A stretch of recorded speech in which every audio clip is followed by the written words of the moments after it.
Today we'll be talking about one of the most difficult, stressful, and draining parts of moving to another country: packing. I feel like you will look at your room or your apartment and it doesn't feel like you have that much stuff accumulated until someone's like, okay, you need to pack everything up, put it in a suitcase, we're leaving next week. That's when you realize all the random shit that you've kept in your room for like ages. Now, I've done different types of packing through the years of moving to new countries. Like, for example, when I've moved with my family and my parents, we usually have a container so we can bring mattresses, chairs, tables, pretty much like all of our stuff, literally all of our stuff. But since I'm just moving to school by myself in the fall, I have 2 suitcases that I'm bringing with me, which is enough space if I had lived in Canada for a year, but I have been living in Canada for 6 years. So 2 suitcases for me is enough space to pack my shoes. But obviously I don't have another choice. I will only be bringing essentials. And yeah, these are my tips for you on how to pack efficiently for moving abroad.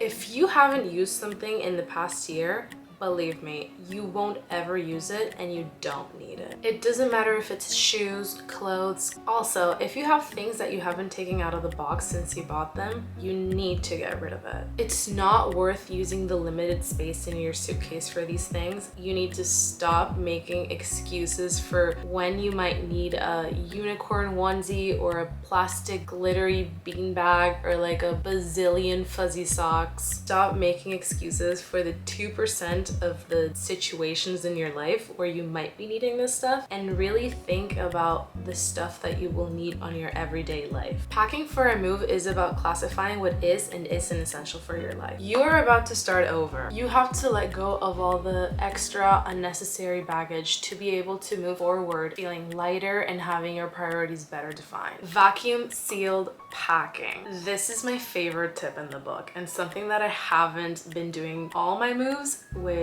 has definitely been a game changer for this time around. Vacuum sealing your clothes is so smart for saving space in your suitcase. I seriously vacuum seal everything because it's honestly unbelievable how much your stuff can shrink. Something I have noticed though that has been making it easier to pack is making sure that the packages are not super thick. Like, I try to keep them thin and even on throughout the surface, making sure that it's pretty flat, because then it's easier to stack them all in your suitcase. You don't need to pack everything. I promise you there's a lot of stuff that you'll be able to find in your new location. It's so much better and easier to give away or sell things like notebooks, pencils, like blankets. I know that sometimes a lot of these things can carry a lot of meaning for you.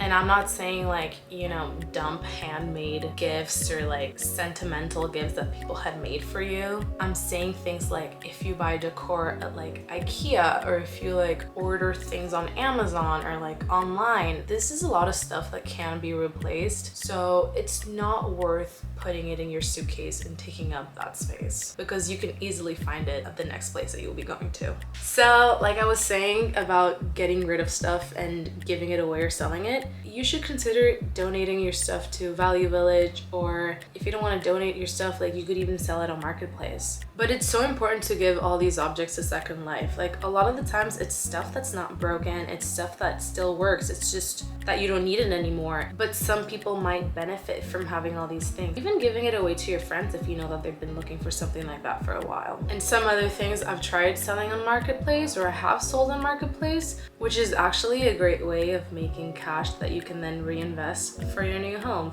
It can get very sentimental, so be strong. I was literally sobbing at Value Village last week when I was dropping off all my stuff, because just seeing all the things that I've accumulated the past 6 years of my life, like, it was pretty much seeing a little bit of my story, like a little bit of my personality on all my stuff. It definitely feels like a part of your life is over.